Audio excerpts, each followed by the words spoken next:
मेरे प्यारे साथियों, वाहिगुरु जी का खालसा, वाहिगुरु जी की फतेह। धन धन साहिब श्री गुरु अर्जन देव जी महाराज की पावन वाणी श्री सुखमनी साहिब जी के 19वीं अष्टपदी आरंभ हो चुकी है। श्लोक के विचार हो चुकी है। हम अष्टपदियों में जो आने वाले पौड़ियाँ हैं उनके विचार करेंगे। आज 19वें अष्टपदी की पहली पौड़ी के विचार हम करने वाले हैं। अब हम सीधे वाणी से जुड़ते हैं। पौड़ी इस प्रकार से आरंभ है। संत जना मिल करो विचार। गुरु महाराज जिज्ञासुओं के प्रति कह रहे हैं कि संतों के साथ मिलकर के संत जना मिल पवित्र संगत में जाके, संतों की संगत में जाकर के करो विचार। उस परमात्मा के नाम की विचार करो, उस परमात्मा के बारे में विचार करो। उस परमात्मा का जो नाम है, जो हमारा कल्याण करने वाला है, ऐसे नाम का विचार करो। एक सिमर नाम आधार।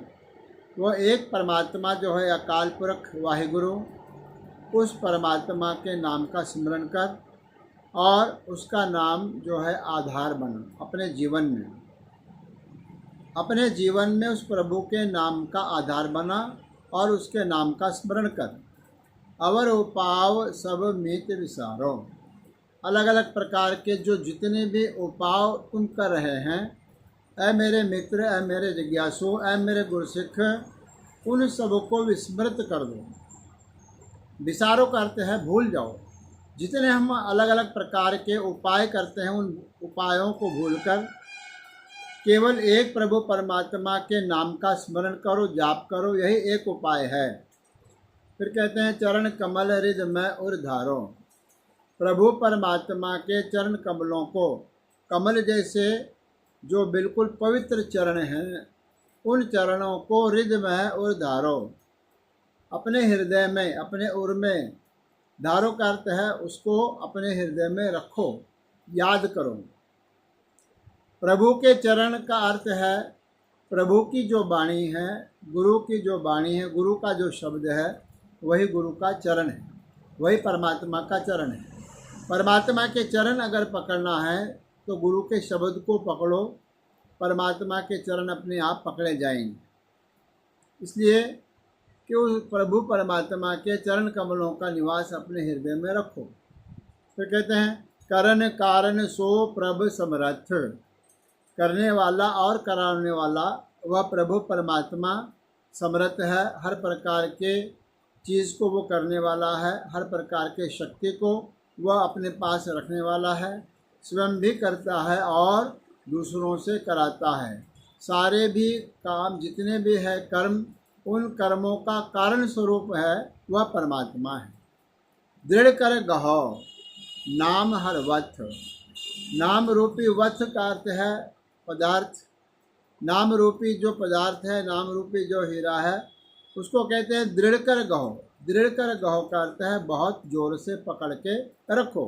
ये शाब्दिक अर्थ, बहुत जोर से पकड़ के रखो उस प्रभु परमात्मा के नाम को, उस नाम रूपी हीरे को, अर्थात प्रभु परमात्मा के नाम का स्मरण अपने हृदय में हमेशा करो।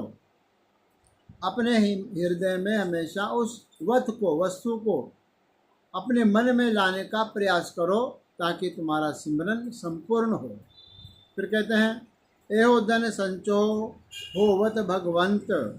इस प्रकार का धन संचय करने से, इस प्रकार का नाम रूपी धन संचय करने से होवत भगवंत, तुम भाग्यवान हो जाओगे, तुम भगवत स्वरूप हो जाओगे, तुम ही भगवान जैसे हो जाओगे अगर इस प्रकार के नाम रूपी धन को तुम संचन करोगे, तुम इकट्ठा करोगे।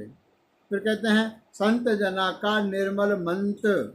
वह संत जनों का जो मंत्र है वह हमेशा निर्मल है, मैल से रहित है, और वह नाम, वह उपदेश हमें भी निर्मल कर देता है। एक आस राखो मन माहे। गुरु महाराज कहते हैं कि उस एक परमात्मा की आशा को अपने मन में रखो। जितने भी आशाएं जिन जिन लोगों से तुमने लगाई है, उन आशाओं का त्याग करो आशा पूरी करने वाला केवल भगवान परमात्मा है, केवल गुरु है। इसलिए केवल उस प्रभु परमात्मा के नाम का आसरा लेके उसकी आस का अर्थ है आशा, उम्मीद, केवल उसकी उम्मीद रखो, केवल उसका आसरा रखो और उसकी आस रखो। अंतिम पंक्ति में गुरु महाराज कहते हैं, सर्ब रोग नानक मिट जाहि। जब परमात्मा के नाम का आधार अपने मन में जिज्ञासु रखता है तो उसके हर प्रकार के जो रोग है, आदि व्याधि उपाधि, 3 प्रकार के जो रोग है वह मिट जाते हैं, नानक मिट जाहे। गुरु नानक देव जी महाराज के नाम की मोहर ला करके पंचम पातशाह महाराज यहाँ पर कथन कर रहे हैं कि ऐसे जिज्ञासु के सभी जो रोग है वह समाप्त हो जाते हैं, जिसने अपने मन में प्रभु के नाम को आधार बना लिया है। इस प्रकार से बड़ी सुंदर विचार पहली पौड़ी में गुरु महाराज ने हमें दर्शाई है। अगली पौड़ी के विचार हम परसों करेंगे। आज इतना ही, धन्यवाद।